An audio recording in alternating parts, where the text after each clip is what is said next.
King Von is dead and that ain't coming back. He ain't coming back. Charleston White is a certified King Von hater. One time he called him a demon in human form. He is a serial killer and he was a demon in human form. Another time he was on the internet praising Von's killer. I shook hands with the hands, that killed King Von. White has been a menace, and you won't believe the level of disrespect that he has shown Von and his family. King Von deserved to die.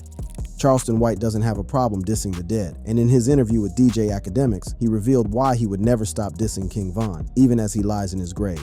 A lot of people don't like the nature of how you've turned his death into almost a celebration. No one defended Tuka like they defended King Von. King Von was known to be a killer. During the interview, Ack tried to press White on his stance about some people deserving death. According to the controversial internet figure, some people deserve to die for things to change. And in his opinion, all gang members must die. For him, peeps like King Von would wake up looking to slide on their ops, so it's only right that they also die. This is where someone say you take it too far. Like, you had a clip that went viral where you're like, death to all gang members. Death to all gang members. Don't gangbangers kill? Don't gangbangers wake up every day looking to kill an op? So why shouldn't they die? Why should we wish death on the people that kill people? So do you think the remedy is for them to die? Yes. According to Ack, dissing the dead is a no-go zone, even if they were gangbangers. He believes that their death means that they paid for their evil actions. I always say, like, even if you had a problem with someone, once they die, those problems pretty much, you gotta, just gotta give it up. But Charleston White had a different opinion, and he dropped some truth bombs that had the comment sections agreeing with him. Turns out, Von had beat a murder charge. And what's even more troubling, according to White, is that he was able to come home because the witnesses were killed. He had finally made it out of the ghetto. He had finally made it. He had just come home from beating murder cases, brother. Let's look at how serious this is. There are murder cases on his file that he beat. He gets released because the witnesses come up dead. White was talking about Von's murder charge after the death of Malcolm Stuckey in 2014. After his arrest, Von took to X where he posted a chilling message saying, "Loose screws get nailed." After he beat the case, he would go on to brag in his music about how witnesses in his case were murked. In the track What's Next, Von raps, "Was the only one that told they killed the other witness." Even Lil Durk on the track Durkio Crazy talks about witnesses being killed for Von to come home, saying, "And they couldn't find a witness, Von Goon be home." Von was moving like a mafia boss, but according to White, he was much worse. And in this next incident, White would compare Von to a demon. King Von was a demon. So to get that demon to be eliminated and removed, that's God's glory. Charleston White has said some wild things about King Von over the years, but one thing that stands out is when he called Von a demon. He is a serial killer and he was a demon in human form. According to White, not only did Von confess to being a demon, his actions also showed that he was a demon. King Von is one of the only few demons we done seen die who professed out of his mouth. The Bible says, what's in your heart, it go come out of your mouth. He said, I'm a demon, man, I'm on demon time. So he one of the only demons and he was a powerful demon. So to watch King Von die before the world was an act of God. White wasn't messing around when he called the late rapper a demon because, according to him, his music made killing people seem appealing. Man, when you listen to the lyrics, he make killing somebody sound appealing and fascinating. One of Satan's greatest soldiers was King Von. That's why he can tell the story so well about the people he killed to captivate the minds and the hearts of so many young people. Truth is, King Von's music detailed his life in the trenches, and it was pure violence as he detailed murders that really happened. For example, on the track Pressin', Von talked about the murder of FBG Brick, rapping, "I mean a switch. I can shoot a brick, and they still say I hit. I mean they hit. They caught that brick and hit him in his." On July 17, 2017, FBG Brick and his cousin and Kobe Mack were in the Woodlawn neighborhood when a car pulled up looking for FBG Duck, but left after they couldn't find him. Later, at around 2:50 p.m., shots rang out. Police were called to the 6300 block of South St. Lawrence, where they discovered a horrifying scene. Kobe Mack lay in front of a home with a gunshot wound to the head, while FBG Brick was found in the back gangway, suffering from gunshot wounds to the back and arm. They instantly shot Kobe. And Brick tried to run and jump a gate and was shot in the back. Both men were pronounced dead at the scene. Another murder he rapped about was Tuka's gruesome murder in 2011. In the track, For a Fact, Von raps, "Caught that boy right by that bus. This his last stop." Tuka was among the first teens killed in the Chicago gang war in 2011. On January 12th, at around 6:45 p.m., the 15-year-old found himself at a bus stop on the 500 block of East 63rd Street, accompanied by two friends waiting for the westbound 63rd Street bus. As Tuka and his friends waited, a man approached them. He seemed harmless at first, asking if another bus was coming. Without warning, the man walked behind the bus shelter. In a matter of seconds, he pulled out a silver handgun. The man aimed the gun at Tuka and fired a single shot. The bullet struck the young boy, causing him to stagger. Tuka staggered towards a nearby trash can in a desperate attempt to escape, but the gunman was relentless. He followed Tuka and with chilling precision, shot him 3 more times in the back. Tuka lay motionless. His life ended in a matter of moments. The paramedics quickly assessed the situation, but it was too late. Tuka was pronounced dead at the scene,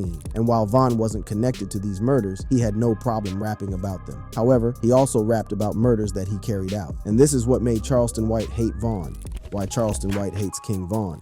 While many people believe that Charleston White hates Von for views and clout, there's a much deeper reason. Why does Charleston White hate King Von so much? There's one reason why Charleston hates Von, and he revealed it in an interview. According to him, his hatred of Von was because he killed black people and bragged about it in his music. Man, he killed black people and bragged about it. He bragged about killing black people. Some of his most prolific, most entertaining songs is talking about how he killed black people and get away with it. This is factually true, and one of his most famous murders was the murder of 17-year-old female assassin, Gakira Barnes, alias K.I. Years after her murder, Von dissed her in the track War With Us, where he raps, "Put a pretty op bitch in a morgue, call that bitch drop dead gorgeous." On April 11th, a hooded gunman shot Barnes in front of a home in the 6400 block of South Eberhard. K.I. was hit 9 times in the mouth, neck, and chest before running and collapsing on a neighbor's doorstep and passing out. She later succumbed to her injuries at Northwestern Memorial Hospital. She walked with her brother, FBG Butter, and a friend that day, who sustained gunshot wounds but survived. Von was arrested in connection with the shooting after eyewitnesses identified him. However, the police could not meet the burden of proof in court, so the charges were rejected because of the lack of solid evidence to convict Von. King Von also contracted his gang members to kill one of his ops. This was none other than FBG Duck was shot and killed on the 4th of August 2020. 1 month later, King Von released the track GTA, dissing FBG Duck. In the track, Von raps, "He made a diss and now he a ghost, and it happened fast, we need to toast." It turns out Duck put out Dead is 1 month before he was killed, where he dissed Von's dead homies. In the track, Duck raps, "Made Chicago legends, that was just about business. Said I wasn't going to diss the dead, and okay, I did it, but T-Roy and Odie, them dead." As it turns out, King Von put out a $100,000 bounty for Duck to be killed, and even bought custom-made O-Block chains after the hit was complete. One of King Von's ops who he shot but survived by a whisker was FBG Wooski. In the track Back Again, Von raps, "Shoot up everybody that's outside, bet Wooski feel this one. I bet Wooski's still twitching, he changed something different." In Grandson for President, Von raps, "Wooski got shot, now he taking medicine." Von was speaking on the 2018 shooting during a funeral where Wooski was shot in the head, and according to many people, Wooski has never been the same since the incident. In 2018, one of Wooski's friends, rapper Van Trees Chris, alias Dooski the Man, was shot and killed by an op. After his death, Von FaceTimed Wooski to brag and tell him he was in for a surprise. We go surprise. It's time about tonight. We go surprise, bro. O-Block members knew that Dooski's funeral would be jam-packed with ops, making it a perfect opportunity to strike, which they did. On the afternoon of the 17th of October, all hell broke out at Dooski's funeral. During the funeral, a car pulled up. Men jumped out and opened fire on the mourners. Some of the gang members mourning their fallen soldier, including Wooski, also pulled out their firearms and shot back. Unfortunately, Wooski was shot in the head and fell to the ground as the shooters got back in their getaway car and sped off. Wooski was not the only one shot, as 6 other people also sustained gunshot wounds.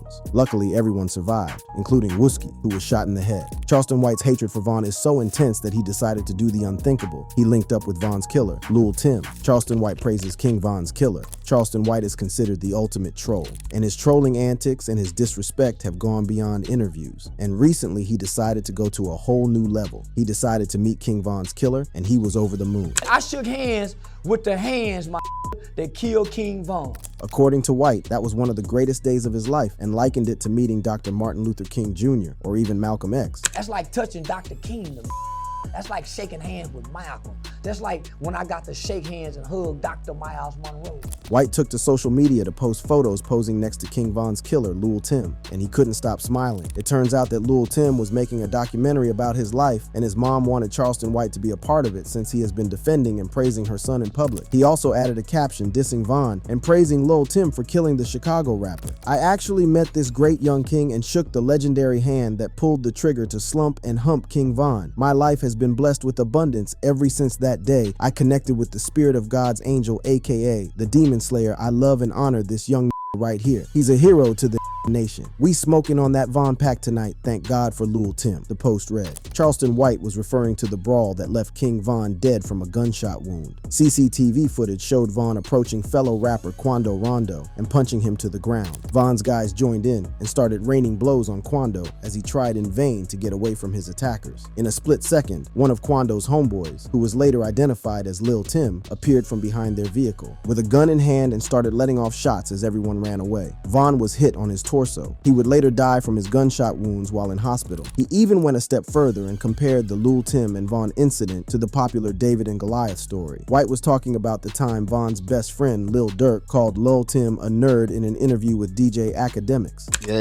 that everybody else, like when a real gangster, you know what I mean? When a real gangster get took out by like a nerd type.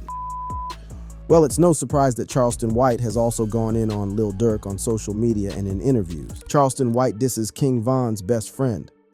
If Lil Durk looking for me, I ain't hard to find. Lil Durk and Von were considered brothers. In fact, Durk was responsible for Von's breakthrough into the music industry. However, he has also had to endure his fair bit of drama with Charleston White. When White took to social media to diss Von and taunt Lil Durk by posting photos posing next to Lil Tim, the post played Durk's collab with J. Cole, All My Life. When a commenter tagged Lil Durk, Charleston White replied, "That dope fiend in rehab," referencing Durkio's recent rehab admission. This isn't the first time Charleston White has gone after Lil Durk. One of the first attacks against the Chicago rapper involved accusing him of snitching on Von. Back when Gunna made a deal with cops to get out of jail after he was involved with the young thug Rico, many people called him a rat. It was serious that Lil Baby, his best friend, and Lil Durk unfollowed Gunna on social media. However, Charleston White was quick to point out Durk's hypocrisy since, according to White, Durk snitched on King Von Charleston was referencing the shooting in Atlanta that had seen Von and Durk arrested and charged for. Durk and Lil Baby, they unfollowed Gunna. Lil Durk told on King Von.